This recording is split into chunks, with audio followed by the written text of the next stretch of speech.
Jemaat yang terkasih, mari kita tundukkan kepala kita bersatu di dalam doa. Begitu besar anugerah-Mu di dalam kehidupan kami ya Tuhan, dan kami sungguh sangat mensyukurinya. Sebentar lagi kami akan membaca dan merenungkan kebenaran firman-Mu. Kami memohon Allah Roh Kudus yang menolong kami mengerti apa yang Tuhan ingin katakan kepada setiap kami. Engkau siapkan hati setiap jemaat-Mu untuk bisa menyambut kebenaran firman-Mu. Dan juga hamba-Mu yang menyampaikan kebenaran firman-Mu yang kudus itu Engkau yang urapi, supaya menyampaikan sesuai dengan isi hati-Mu dan dimengerti oleh umat-Mu. Dalam nama Tuhan Yesus kami berdoa dan bersyukur. Amin. Shalom Bapak Ibu Saudara-saudari. Bersyukur kepada Tuhan, hari ini kita bersama-sama akan belajar satu kebenaran firman Tuhan, saudara, yaitu dari eksposisi Ibrani yang bagian terakhir, saudara. Setelah hampir dalam setahun ini kita belajar tentang Ibrani, dan hari ini kita masuk ke dalam bagian terakhir, yaitu Ibrani 13 ayat 18 hingga ayatnya yang ke-25. Dan mari kita bersama-sama membuka Alkitab kita, saudara. Kita membaca secara bergantian ayat ini, ayat 18 hingga ayatnya yang ke-25. Terlebih dahulu saya akan membacakannya, dan setelah itu Bapak Ibu saudara-saudari, dua ayat. Ibrani 13 ayat 18 hingga ayatnya yang ke-25. Kita baca ayat 18 sampai 19 dulu, saudara. 1, 2, 3, saya terlebih dahulu. Berdoalah terus untuk kami, sebab kami yakin bahwa hati nurani kami adalah baik, karena di dalam segala hal kami menginginkan suatu hidup yang baik. Dan secara khusus aku menasihatkan kamu agar kamu melakukannya, supaya aku lebih lekas dikembalikan kepada kamu. Saudara, perhatikan bagian ini, bahwa penulis ini kemudian meminta kepada para umat ya di waktu itu untuk berdoa buat mereka ya.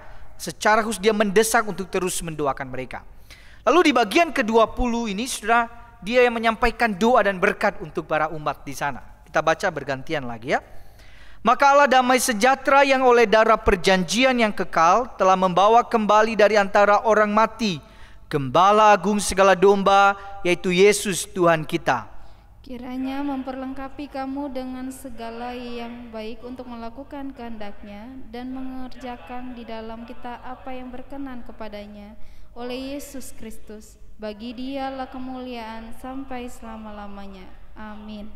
Saudara, bagian ini juga saudara merangkum sebenarnya bagian-bagian sebelumnya, saudara, tentang siapa Yesus. Dia mati, dia dibangkitkan, dan dia menjadi gembala, dia Tuhan ya, bagi dia kemuliaan sampai selama-lamanya. Saudara, lalu ayat ke-22 sampai 23 kita lanjutkan lagi. Dan aku menasihatkan kamu saudara-saudara, supaya kata-kata nasihat ini kamu sambut dengan rela hati, sekalipun pendek saja suratku ini kepada kamu. Ketahuilah bahwa Timotius saudara kita telah berangkat. Segera sesudah ia datang, aku akan mengunjungi kamu bersama-sama dengan dia. Saudara, ada satu bagian itu tentang keberadaan Timotius. Inilah yang kemudian seringkali dianggap kayaknya penulis ini Rasul Paulus, tetapi memang tidak jelas sekali identitasnya. Itu hanya dugaan-dugaan ya. Makanya tapi ada yang mengatakan bahwa ada kedekatan dengan Paulus nih penulisnya, saudara. Lalu saudara, di ayat ke-24 sampai 25, saudara ya. Sampaikanlah salam kepada semua pemimpin kamu dan semua orang kudus. Terimalah salam dari saudara-saudara di Italia. Kasih karunia menyertai kamu sekalian. Saudara, demikian pembacaan firman Tuhan. Berbahagialah setiap kita yang membaca, dan terlebih kita melakukannya di dalam kehidupan kita hari lepas hari, saudara-saudara. Saudara-saudari, seluruh kitab Ibrani ini ditutup dengan satu kalimat yang sangat indah di bagian terakhir, yaitu kasih karunia menyertai kamu sekalian. Beberapa tahun yang lalu, saudara, ketika saya masih menjadi mahasiswa teologi, saya diutus praktek pelayanan di sebuah gereja, dan saya menghubungi hamba Tuhan dan majelis di sana dan memberitahukan kepada mereka bahwa saya akan diutus praktik pelayanan di gereja mereka. Setelah saya menyampaikan hal itu, saudara-saudara, kemudian salah seorang dari perwakilan gereja mengirim pesan kepada saya agar saya mengirim CV ke email gereja itu. Oh saudara, saya baru tahu apa itu CV itu loh saudara ya. Saya tanya-tanya ini apa maksudnya CV ya, apa itu? Saya tanya ke beberapa teman, saya search di Google, itu kurikulum vitae saudara-saudara. Dan teman-teman saya heran, kok mahasiswa praktek dimintain CV gitu loh, buat apa ya saudara? Karena itu baru pertama kali saya buat CV gitu saudara.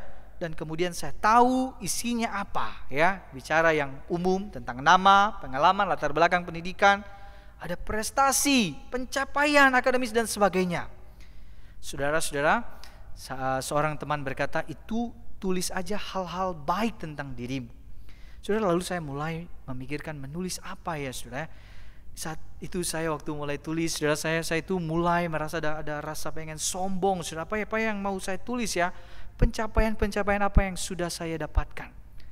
Masalahnya tidak ada ya, tidak ada prestasi yang bisa saya sombongkan karena saya juga masih mahasiswa saudara, belum pelayanan kemana-mana ya. Saudara, kalau dalam konteks kerja mungkin sangat sering kita mendengar istilah itu ya. Orang butuh ya, kalau mau lamar kerja kita butuh diketahui latar belakangnya dan sebagainya saudara ya. Tapi dalam konteks pelayanan saya cukup bingung buat apa ya. Ketika melamar kerja saudara di sebuah perusahaan, pasti CV itu kita akan menjelaskan hal-hal baik tentang diri kita, bukan? Pasti kita akan tulis latar belakang pendidikan, pengalaman kerja, pencapaian, apa mungkin kursus-kursus yang kita ikuti, kita menuliskan hal itu saudara. Dan tidak mungkin saudara ada orang melamar kerja dan di dalam CV itu dituliskan hal-hal yang buruk tentang dirinya. Mungkin dia tulis, saya ini orangnya pemalas, saya suka mencuri, saya pemabuk, saya nggak suka diatur, saya orangnya berantakan, saya tidak disiplin dan sebagainya. Kalau seperti itu sudah pasti nggak bisa diterima ya. Karena kita tidak mungkin menuliskan CV kita itu yang jelek-jelek saudara. Pasti kita akan menunjukkan hal-hal baik dalam diri kita. Nah saudara-saudara, di dalam dunia ini nilai seseorang sering diukur dari seluruh pencapaian, prestasi, apa yang baik dari dirinya. Apalagi di zaman media sosial ini saudara, nilai kita sering saudara diukur dari apa yang kita punya. Semakin kamu punya barang bermerek saudara-saudara, engkau mencapai sebuah prestasi, penampilanmu good looking saudara-saudara, pekerjaanmu bagus, maka nilaimu semakin tinggi di mata netizen saudara, plus 62 ini. So kita juga dinilai dari keluarga kita.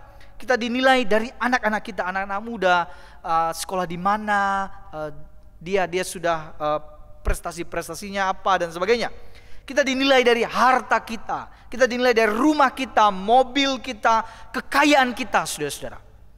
Saudara-saudara, dunia ini secara terang-terangan mendorong kita untuk yuk buktikan diri, kamu bisa, kamu hebat, kamu mampu, saudara-saudara. Maka tidak heran Bapak Ibu Saudara-saudari, para motivator itu akan lebih mendorong kita untuk menonjolkan tentang diri kita, pembuktian diri, harga diri. Kamu bisa, kamu hebat, kamu mampu, saudara-saudara. Maka orang berlomba-lomba untuk membuktikan diri. Bapak Ibu Saudara-saudari, ketika mempersiapkan khotbah ini saudara dengan tema ditopang oleh kasih karunia, saya bertanya dan merenung saudara, seandainya Tuhan minta CV kepada kita sebagai syarat untuk masuk kerajaan sorga, apa yang saudara akan tulis? Apakah akan tulis, aku udah pelayanan ini, pelayanan itu, aku udah bantu orang miskin, aku udah bantu orang-orang yang kesusahan, aku ini orang yang khotbah di mana-mana, aku sudah membaptis ribuan jiwa, aku udah melayani di berbagai bidang-bidang, aku udah membuat ini dan itu, aku sudah bangun A, B, C, D. Lalu kita bilang, Tuhan ini CV-ku. Semua yang baik-baik kita tulis kepada Tuhan. Kira-kira syarat itu masuk saudara? Bapak Ibu Saudara-saudari, kalau kita berusaha untuk membuktikan diri dengan semua apa yang sudah kita lakukan, maka hal yang perlu kita ingat bahwa sebaik apapun kita, itu tidak dapat membuat kita layak masuk ke dalam surganya Tuhan. Kenapa saudara? Karena Tuhan sendiri yang berkata bahwa segala kesalehan kita seperti kain kotor, saudara. Bayangkan saja sekarang sudah yang kain kotor itu saudara kita kasih ke Tuhan. Saudara-saudara, CV kita pasti akan ditolak.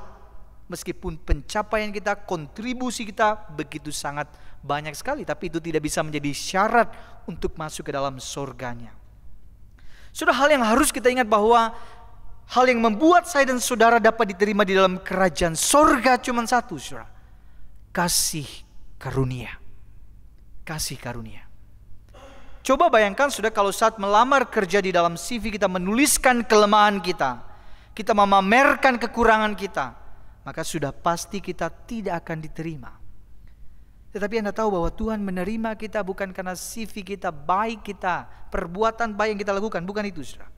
Intinya bukan karena apa yang kita lakukan, saudara, tetapi sekali lagi karena kasih karunia-Nya. Saudara, kasih karunia ini adalah pemberian Allah secara cuma-cuma, meskipun kita tidak pantas menerimanya. Maka saya sangat suka dengan definisi seorang penulis yang bernama Michael Horton, saudara-saudara. Dia mengatakan dalam bukunya itu ya tentang kasih karunia, saudara, dia mengatakan kasih karunia itu adalah Injil.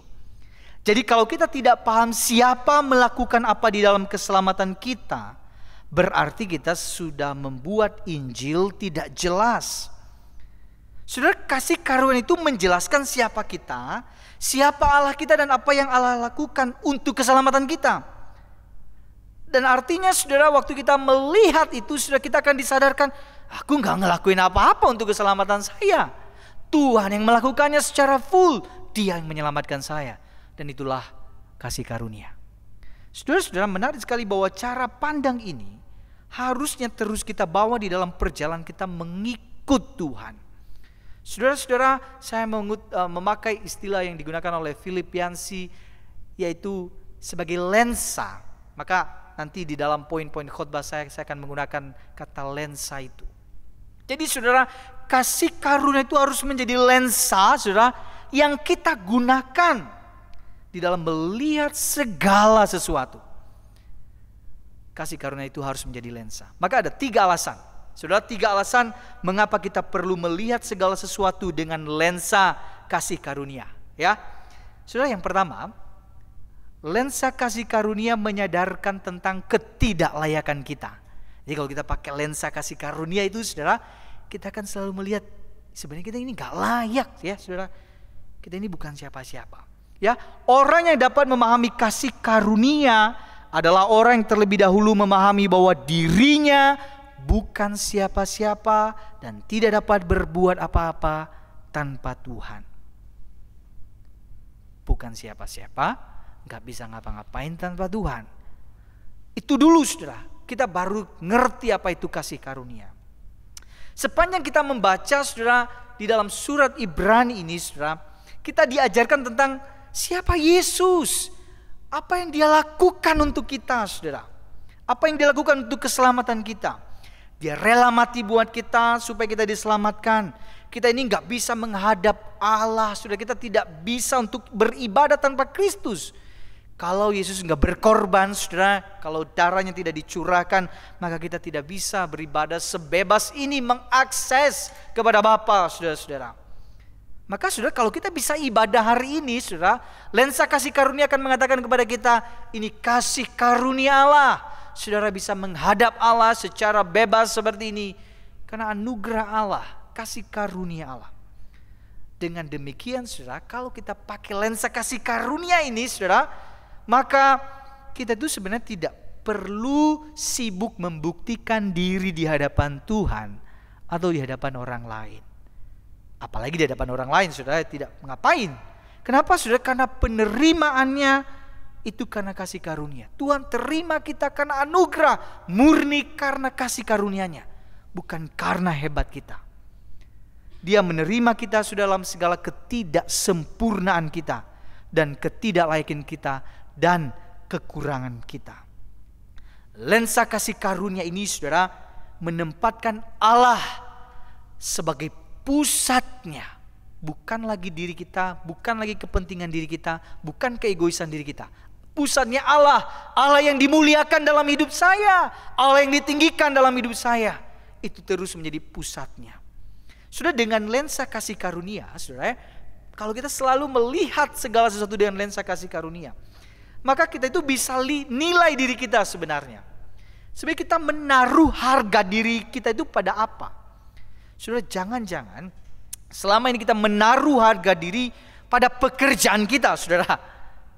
Jangan-jangan kita menaruh harga diri kita di dalam keluarga kita. Jangan-jangan kita menaruh pembuktian diri pada anak-anak kita. Kita menaruh harga diri kita pada kekayaan kita. Kita menaruh harga diri pada penampilan. Ganteng saya, cantiknya saya, saudara. Kok cantiknya saya ya? Cantiknya saudara-saudari ya. Kita menaruh diri di mana, saudara? Menaruh harga diri di mana? Bisa juga, saudara, kita menaruh harga diri di dalam pelayanan kita. Saudara-saudara, jika seperti ini, maka tidak heran, saudara, kita tidak akan pernah puas. Karena kita akan selalu mati-matian untuk perjuangkan lebih lagi untuk kepentingan diri kita lagi. Supaya kita dipandang, dinilai orang, hebat loh, kerjanya semakin lama semakin baik. Ya, dia punya harta A, B, C dan sebagainya. Ya, saudara, bayangkan saja kalau orang tua menaruh harga diri pada anaknya. Sudah disekolahkan tinggi-tinggi, tidak boleh melakukan sedikit kesalahan. Orang tua bangga pasti.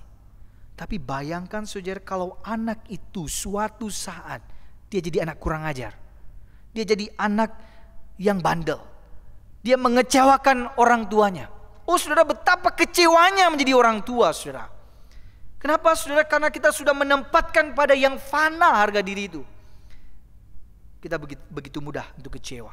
Bahkan, saudara, pelayanan bisa jadi ajang pembuktian diri kalau kita tidak punya lensa kasih karunia.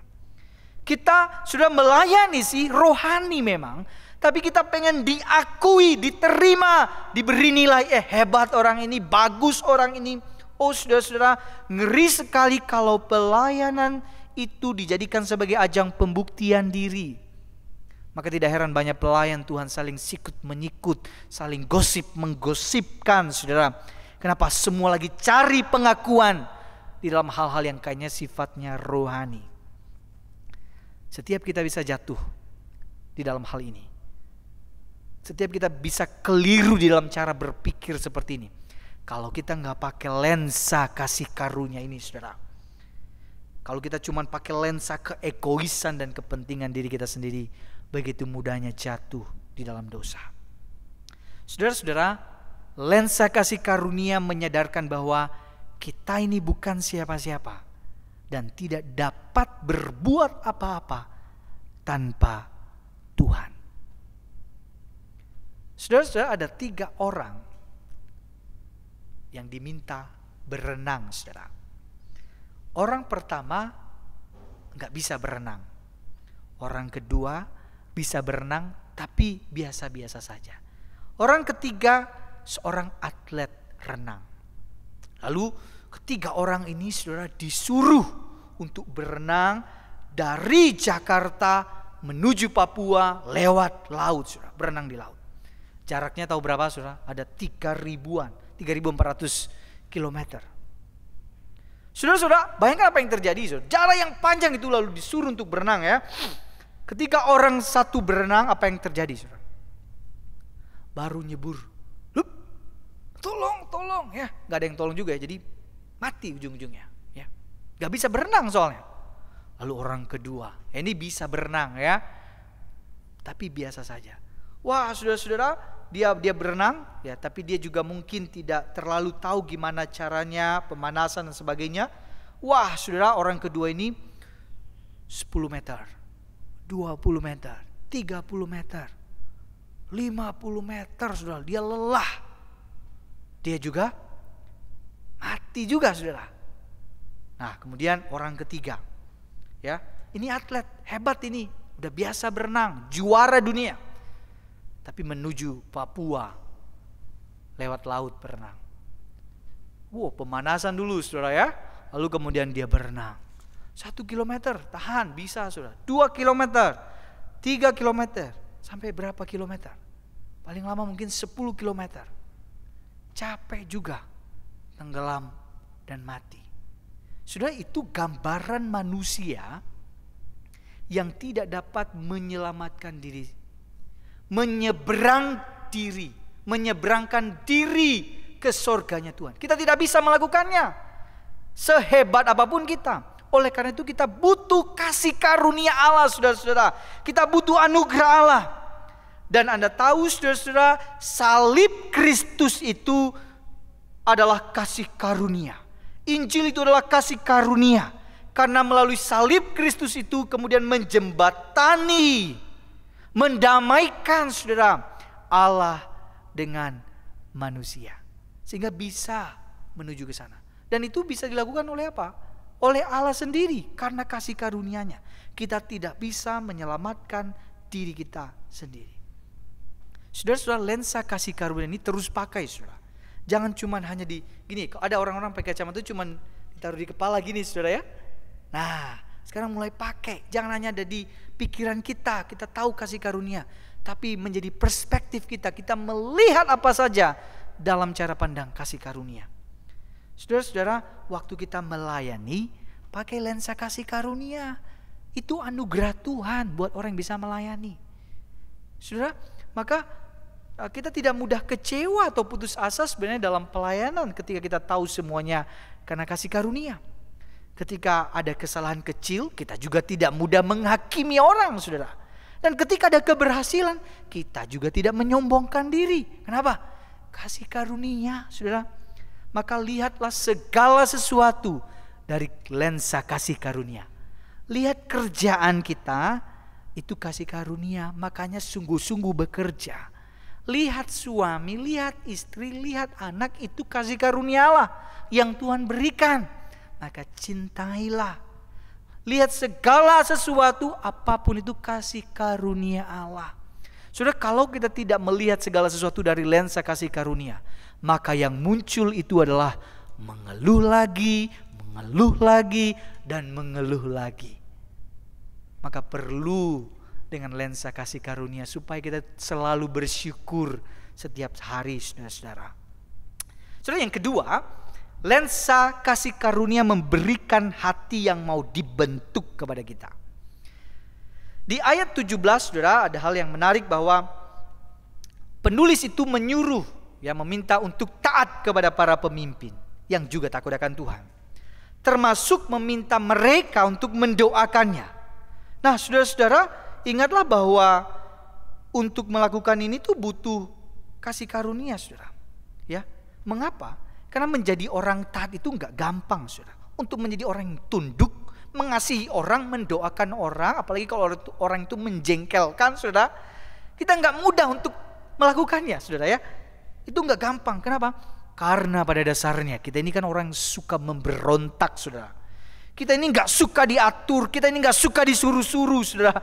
Namun lensa kasih karunia, saudara ya, lensa kasih karunia memberikan kepada kita hati yang mau belajar, mau dibentuk sama Tuhan. Saudara, kasih karunia itu tidak hanya sekedar menerima kita apa adanya, tetapi ingin membentuk, mengubahkan kita menjadi serupa dengannya. Maka saudara-saudara, orang yang hatinya keras, dia merasa dirinya paling benar. Yang penting gue benar, semua orang lain salah. Ini adalah orang yang belum memakai lensa kasih karunia. Mungkin dia tahu, tapi dia taruh di kepala doang, saudara. Ya, cuman tahu doang. Maka perlu turunkan dikit ya. Lihat orang dengan lensa kasih karunia. Kita bisa saja salah, kita bisa keliru, maka nggak boleh selalu merasa diri paling benar. Yang benar itu Tuhan. Ya, kita manusia berdosa dan bisa salah. Karena dengan lensa kasih karunia, saudara, kita sadar kita ini orang berdosa, bisa salah, bisa keliru. Maka kita perlu terus menerus belajar lagi. Saudara-saudara, lensa kasih karunia memampukan kita melihat keindahan di balik benturan. Semakin dibentur, semakin dibentuk, saudara-saudara. Ini menarik, saudara, bahwa benturan itu seringkali kan jadi rusak ya. Makin dibentur sesuatu makin rusak. Tapi dengan lensa kasih karunia makin dibenturkan, makin dibentuk, saudara. Makin jadi ada keindahannya. Kenapa? Ada Injil di sana. Ini semua karena kasih karunia Allah. Ketika kita berkonflik dengan si A, si B, si C, mari gunakan lensa kasih karunia itu. Ketika kita punya masalah dengan orang lain dalam relasi kita, yuk gunakan lensa kasih karunia. Lensa kasih karunia itu akan menolong kita melihat orang lain itu juga orang yang tidak sempurna. Orang lain juga adalah orang yang bisa salah, bisa jatuh, bisa berdosa. Sehingga kita tidak harus selalu menghakiminya, saudara-saudara. Kita butuh lensa kasih karunia untuk melihat orang lain. Orang lain butuh berproses, butuh belajar. Dan harusnya itu memampukan kita untuk melihat ada pelajaran berharga loh di balik benturan-benturan yang saya alami. Ada hal-hal indah di balik hal-hal yang menyakitkan yang saya alami. Itu bisa dilakukan kalau pakainya lensa kasih karunia. Tapi kalau lensa kacamata kepentingan diri, oh enggak, kamu salah, kamu yang salah, aku yang benar. Oh saudara-saudara, kalau seperti itu mah enggak ada habisnya ya. Maka saudara-saudara, lensa kasih karunia perlu dipakai oleh suami ketika lihat istrinya, oleh istri waktu lihat suaminya, orang tua lihat anaknya, anak lihat orang tuanya, lihat sahabat kita. Pakai lensa kasih karunia deh. Karena semua kita orang gak sempurna, saudara-saudara. Kita bisa salah, kita bisa keliru, kita bisa jatuh, saudara-saudara. Ya, maka pakailah lensa kasih karunia. Maka saudara, kalau ada orang yang hatinya terlalu keras, kayak merasa diri paling benar, itu belum paham arti kasih karunia. Ya, saudara-saudara, kasih karunia terus memberi ruang bagi kegagalan dan kejatuhan kita. Buat apa? Supaya kita terus belajar. Di dalam kasih karunia itu kita bisa jatuh, kita bisa salah, kita bisa berdosa, saudara-saudara. Tapi kasih karunia itu kemudian menopang kita. Allah kita tidak tinggalkan kita. Saudara, kasih karunia menyadarkan kita mengenai siapa Yesus. Dia gembala kita, saudara. Kita ini domba-dombanya. Kita ini miliknya, sehingga senakal-nakalnya, ya dia tetap gembala kita dan tidak berubah status kepemilikan itu. Sama seperti seorang anak kepada orang tuanya, saudara. Anak itu mau nakal hari ini, besok nakal lagi, besok nakal lagi. Ya itu tetap anaknya, gak berubah, saudara. Kasih karunia tetap ada buat kita. Kita anaknya, kita domba gembalaannya. Saudara-saudara, orang yang menggunakan lensa kasih karunia mampu melihat diri dan orang lain sebagai orang yang sedang belajar, Bapak Ibu Saudara. Jadi sebagai orang yang sedang belajar, kita gak lepas dari yang namanya kesalahan. Ya, kita gak lepas dari yang namanya kekeliruan. Ingat saudara, 2 poin tadi. Lensa kasih karunia menyadarkan tentang ketidaklayakan kita. Yang kedua, lensa kasih karunia menganugerahkan hati yang mau dibentuk kepada kita. Dan yang ketiga, poin terakhir saudara, lensa kasih karunia menyempurnakan pekerjaan Tuhan di dalam hidup kita. Saudara, mari kita melihat Ibrani 13 ayat 20 hingga ayatnya ke-21. Maka Allah damai sejahtera yang oleh darah perjanjian yang kekal telah membawa kembali dari antara orang mati Gembala Agung segala domba, yaitu Yesus Tuhan kita. Kiranya memperlengkapi kamu dengan segala yang baik untuk melakukan kehendak-Nya dan mengerjakan di dalam kita apa yang berkenan kepadanya. Oleh Yesus Kristus, bagi Dialah kemuliaan sampai selama-lamanya. Amin. Amin, saudara-saudara ya. Setelah membahas banyak hal tentang Yesus di dalam Ibrani, kalau kita mengikuti, kan bicara tentang Yesus lebih tinggi dari para imam, Yesus lebih tinggi dari para malaikat. Tidak ada sebelumnya kata gembala, saudara. Tapi di bagian akhir ini dimunculkan Yesus adalah gembala agung segala domba. Yesus Kristus Tuhan kita. Indah sekali bukan? Dia bukan cuma gembala, tapi dia gembala agung. Dia gembala yang tidak bisa mati, dia sudah bangkit. Dia gembala agung yang sempurna. Saudara, kita ini memang domba-domba yang seringkali nakal, saudara. Hari ini kita bisa ngomong, Tuhan aku mau berubah. Bentar lagi bisa jatuh lagi, saudara. Setiap hari bisa tersandung. Setiap hari kita bisa jatuh ke dalam dosa. Tetapi hal yang paling kita syukuri bahwa kita punya gembala yang agung. Gembala yang sempurna. Dia adalah Yesus Kristus. Lalu dikatakan di situ, dia memperlengkapi. Arti lainnya dia menyempurnakan. Lebih dalam lagi, kata ini sangat indah sekali. Dia menambahkan yang kurang dan membetulkan yang rusak. Itulah gembala agung Yesus Kristus, saudara.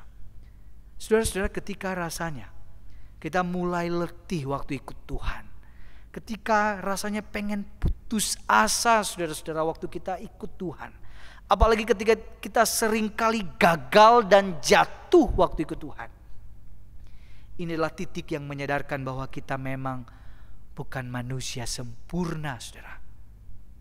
Tapi kabar baiknya, gembala agung kita adalah gembala yang sempurna. Dia sangat sempurna. Maka saudara, ketika hari ini engkau dan saya mengalami kesulitan dan penderitaan, ketika engkau mengalami begitu banyak masalah dan pergumulan di dalam hidupmu yang mungkin orang lain gak ngerti, tapi engkau punya gembala agung. Dia kenal, dia tahu sampai kedalaman jiwamu. Tuhan tahu, karena engkau adalah domba miliknya, saudara. Maka ketika kita udah mulai kehilangan arah kita, ketika kita rasanya pengen menyerah ikut Tuhan, saudara, ingat sang gembala agung yang sempurna itu tidak akan pernah meninggalkan kita. Dia masih sanggup melengkapi segala ketidaksempurnaan untuk kemuliaannya. Artinya, saudara, kasih karunia memberi ruang bagi kegagalan, memberi ruang bagi air mata, memberi ruang bagi penerimaan, memberi ruang bagi pengampunan, memberi ruang bagi jatuh dan bangun. Itulah kasih karunia.